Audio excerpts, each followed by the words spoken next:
Well, good morning. You're watching Morning Coffee. I'm your host, Keith Reynolds. I'm here with my lovely co-host, Charlene Chamberlain, who's back. Char, good morning. Good morning. I missed you yesterday. Yeah, you're feeling better? I am. Thank you very much. Good, good. We had a good show, but we missed Great. you. So what's going on today?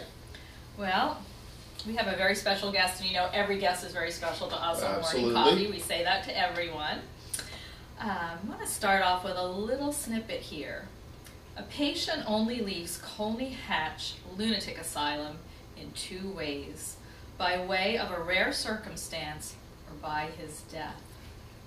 And I know that sounds a little bit mysterious, but I have a mystery writer here with us today. It's author Stefani Milan, and she is just releasing the second edition of her debut book, The Secret of Kolney Hatch.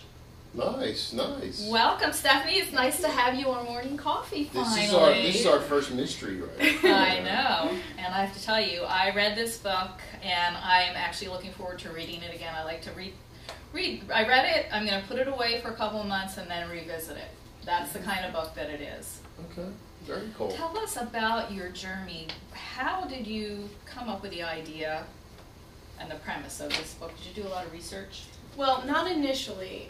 Initially, this began as a project for a creative writing class at Rutgers University, Camden. Interesting. Nice.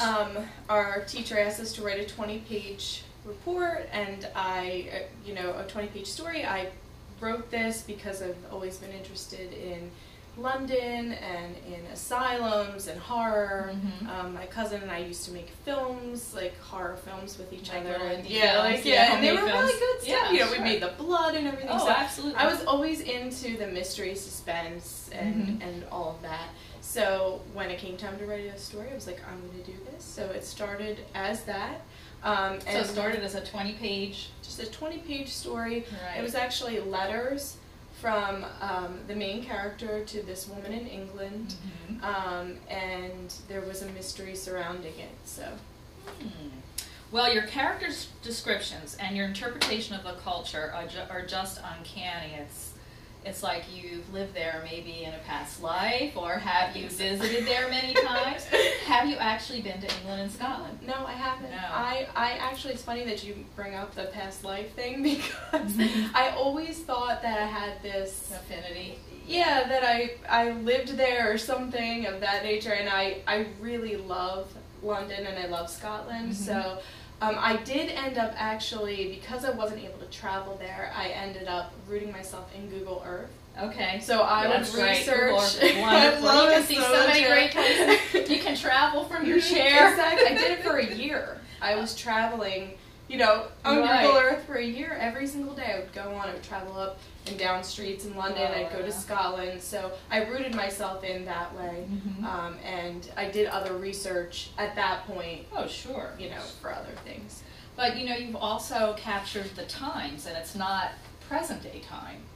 What time frame and what time period does this book take place? This is in 1926 to 1927. In London, it was very different than, even in America, so I had to really root myself in the, English culture, the way they dressed, the things that were happening, like the general strike of 1926, things like that. I had to really know the dialogue. Oh, absolutely. The dialogue. Was, and I had a decision to make too with that, because once we went into Scotland, I could have put the dialect in there, and it was there, and I had it, and I decided not to do it for purposes of mass to the masses. I wanted them to be able to really connect with the book and not worry about cutting through the because the Scottish accent is a little, well, actually not a little bit, a lot different than a British accent in various sections of areas of England.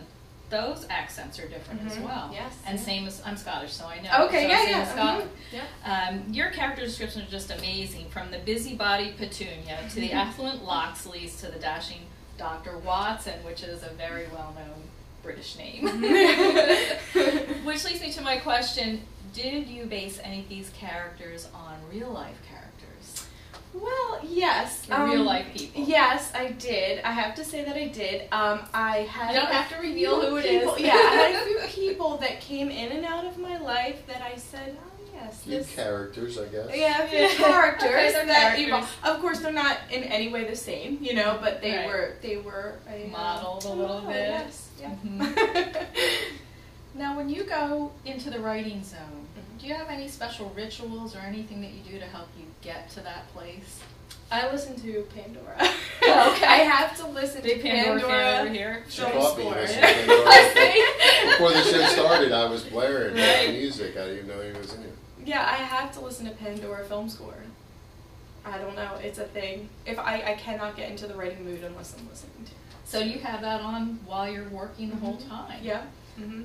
So the creative juices are flowing, and you're actually, and you know, music is a mathematical equation, so that must be sparking the other Now, any things. particular music, you know, gets you more motivated, or just, you know, what's It's really the film scores to things like the Chronicles of Narnia. Oh, sure. Or like Oh, Harry sure. Potter, you know, because it gets me thinking about even the Right, fact that, right. you know, somebody like J.K. Rowling was able to write these That's an masterpieces, amazing and story. yeah, and then to listen to the music and think in my head, oh, okay, one day mine could be a film and mine could have this beautiful score to it. It So- absolutely could, and when I was reading it, I was seeing screenplay, as I'm Yeah. sure you probably traveled down that road too.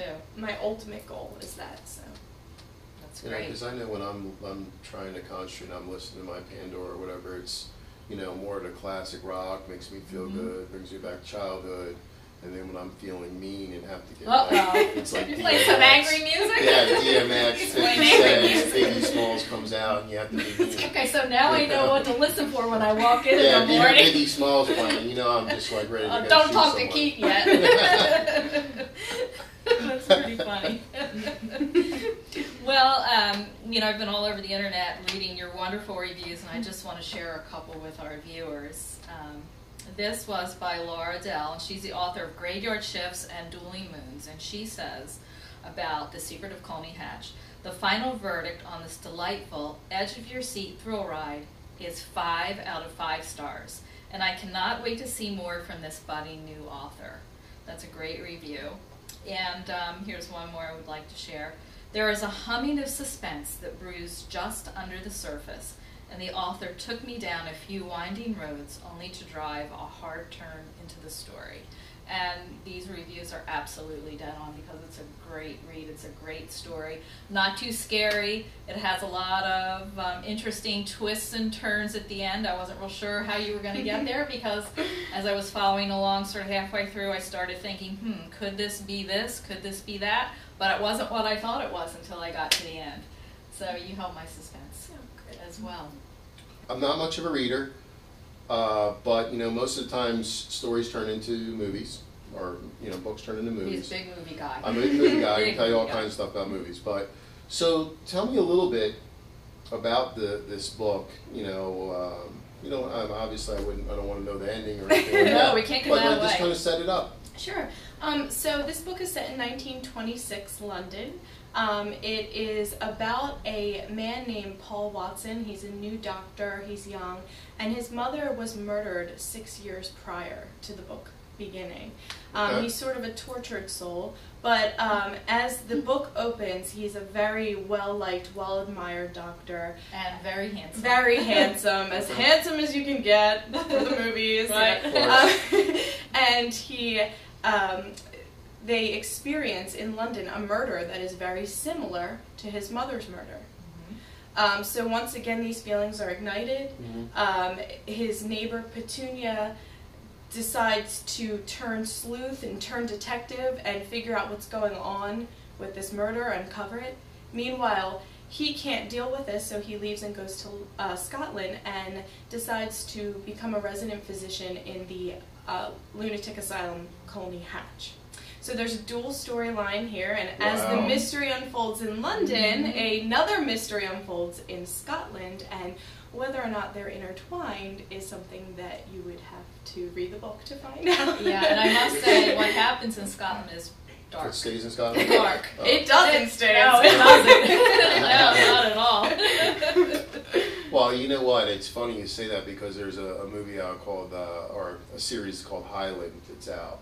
And it has to do with Scotland and different things. And I'm learning about the different dialects. I think it's pretty interesting stuff. So, but very dark times in certain parts of that world, in that world. Sure. So now you mentioned the handsome Dr. Watson. If you had to pick a movie star. That was going to be my question. You're reading my mind now. I have so many though. Come on, name it here, and then maybe they might see Who this. would you love? Who would be your dream actor for that? My first choice was Mike Vogel. I don't know if you guys know who he was, but he was in Pan Am. He was also in Under the Dome. I love him. I love him. Wait a minute, is that the guy that's that is the kind of like the hero of Under the Dome? Barbie, Barbie, yeah. Watch that. I gotta give her a high five. Yeah, Barbie. He's from Pennsylvania. And I'm like, we may be able to get him. He's probably too big now. I could see that. I could see that. I bet she would do something like this. I mean, I'd love for him to do. He looked so good in Pan Am. I mean, he could play those parts. But is he? You know what? It's. We were just talking about this on one of our other shows, how the different dialect or the language. Yeah. A lot of the actors you see nowadays are Australian or British, but and they stuff really like pull that. off an American dialect. They pull off American dialect. Now I'm wondering if he amazing. can pull off. That might be a challenge to him. So you might want to do it even more so. Believe me, there are dialect coaches that they hire for this, and they work on it. How about for the role of Claire? Oh, she's so beautiful. She's a beautiful girl. I always had in my mind Rachel McAdams. Yeah. Okay. Rachel McAdams. She's in The Notebook. See The Notebook. Okay. Oh, The Notebook. Mean Girls. Mean Girls. I've probably seen Mean Girls. Yeah, you probably have. Yeah. I have seen Mean Girls. The Time Traveler's Wife. Yeah. I've seen Mean Girls. Yeah. I know what you're talking about. Okay. She just has that Claire look. And how about Petunia? She's tough.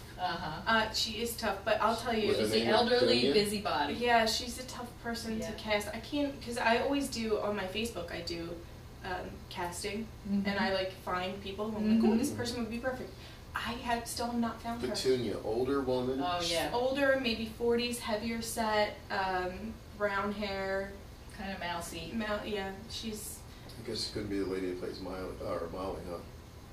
You ever see that? Yeah, no. Serious? Yes. I can't think of her name. Melissa McCarthy. Yeah. I mean, she probably could bring a humor to this character too, but You know what? You almost need somebody like the Dowager from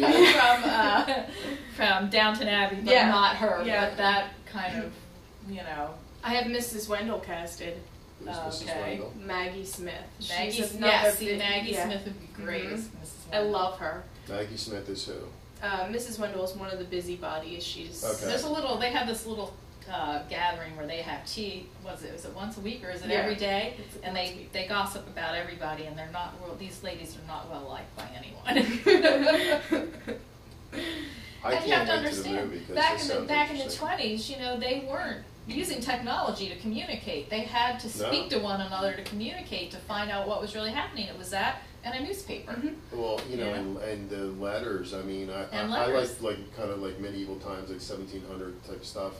Like one of the shows I watched was White Queen on Netflix. Oh, I haven't seen that. Oh, it's so good. That's about Queen Elizabeth, and they say that she's really, she was deemed a witch in her time because her mother practiced, not black magic, alchemy, probably alchemy. Yeah, holistic stuff, But a lot of messages, a lot of the old, writing a letter and stamping it with the wax seal so no one opens it, which is insane. Everybody opens the letter. I peek in there every time. But you break the seal, so. I peek in, but seriously, I mean, communication, that was texting.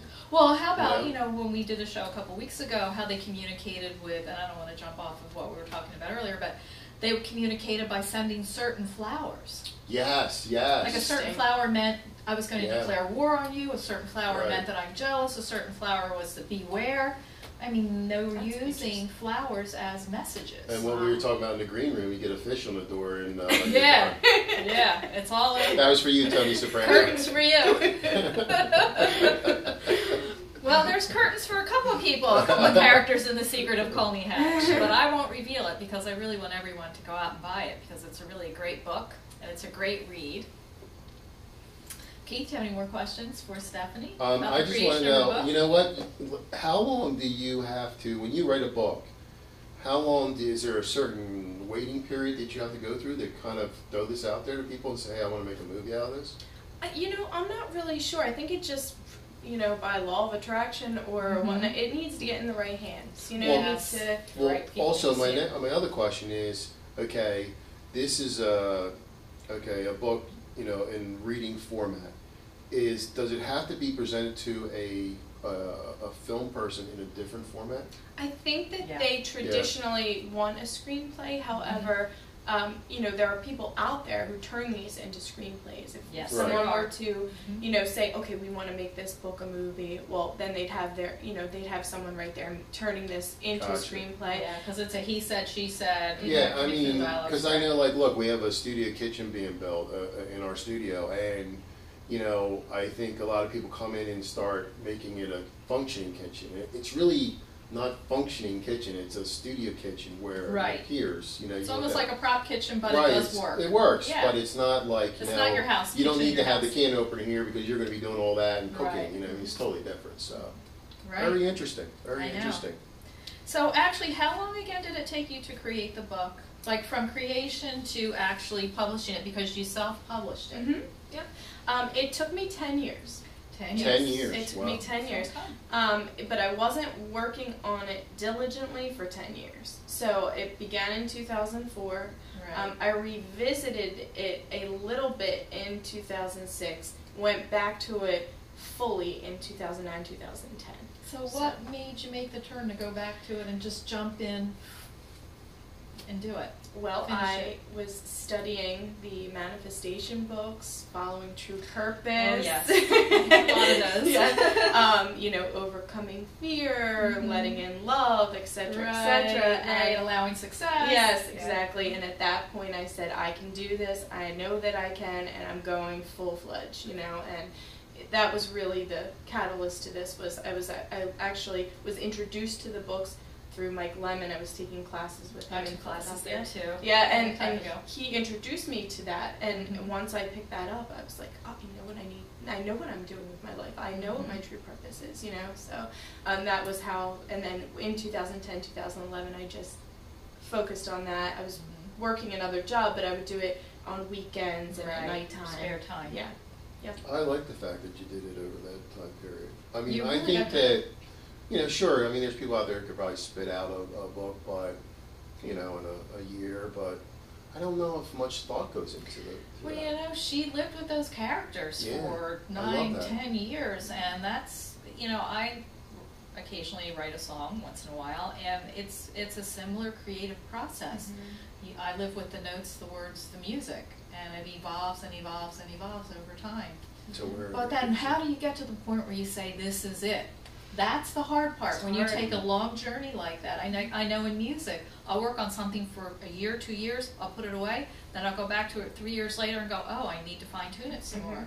It's very hard to do that. To say, it's finished, this is as good as I think I can get it, I have to, it's like you birth the baby, then you have to let it grow up. Now, you know what, when you were writing this, you know, I know, you know, probably 50 years ago, writing a book, you know, the amount of pages was probably different. You know, society was not as fast as it is now. You know, you have to capture people within 4 seconds of reading something on your website. Oh my gosh, yeah, because of video. Yeah. So I guess what did you have to kind of take this story and kind of crunch it in today's world of how people read? Or you just kind of let it go and said, hey, like it, and it is what it is. It is what it is. I read somewhere once that you should always write for yourself and not for other people, because the story that you tell will be more authentic. It's, you know, once it's tailored to what someone else wants or what other people want, it gets polluted. That being said, I visualize things in film, so for me it was like, I like the fast-paced anyway, like when I'm watching films, and I like cutting scenes and whatnot, so it was easier for me to write a story that was a little bit quicker in that sense and less drawn out. So, but yeah, I did. Even though it's, you know, everything that I wrote, I still did tailor it to this time, thinking like people don't want to read a chapter that's 50 pages long; they want like 2 pages, right. You know. So right, it's hurry up, right, it's on right, demand. exactly. You know, but that's why they created on demand too. That's so, right. You know, I know. Take the time. All right. Well, you know what? How can our listeners check your book out? Well, right now the newest edition is out on Amazon.com. It's you can pick it up in paperback there and in e-reader. It will soon be in Barnes & Noble. Ooh, nice. Online Okay. to start, and hopefully soon in the store. So. And I think you mentioned you have a sequel in the works. I do. Can we talk a little tiny bit about that? Don't give it away now. I won't. There are a lot of great things, a lot of twists and turns, new suspense in the sequel. Same characters. There might be a couple new ones and a couple people that obviously can't come back for a certain reason. Yeah. But it's I'm about 150 pages into it, and you know this one was actually easier to write because I'm already still in that creative process with this book. So you already have the setup. Yeah, so it's definitely way easier, and it should be done, you know, by the end of this year. And I think you mentioned that there's some drawings? There are. They're actually in the book. Oh, great. Oh, that's great. Yeah, I drew them myself. You know, so my main character kind of looks like my logo.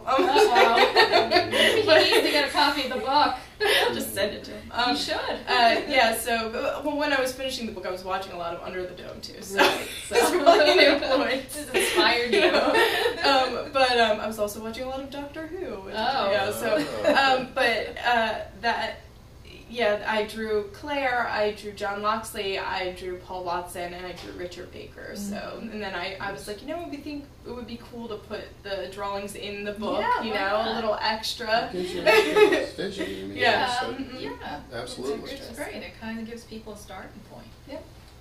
Every Saturday at 4 in the afternoon, Petunia asked her friends Beatrice and Tessie to her home for a cup of tea. Of course, the real reason they gathered each week was to share the latest gossip around London. But that dull, muggy Saturday afternoon in the beginning of April when our story begins, as the women gathered around a petite walnut table in the middle of Petunia's drawing room, they did not speak of the usual scandals of relationships and stolen items around town, for something had happened in London early that morning that had distressed even the most unlikable ladies. Where was the body found? Very good, very good. And if you want to find out where that body was found, you will have to pick up The Secret of Kolney Hatch by Stefani Milan, available at Barnes & Noble online and on Amazon.com in paperback. And do you have a website or Facebook address you can share with our viewers? Sure, it's www.stefanimilan.com.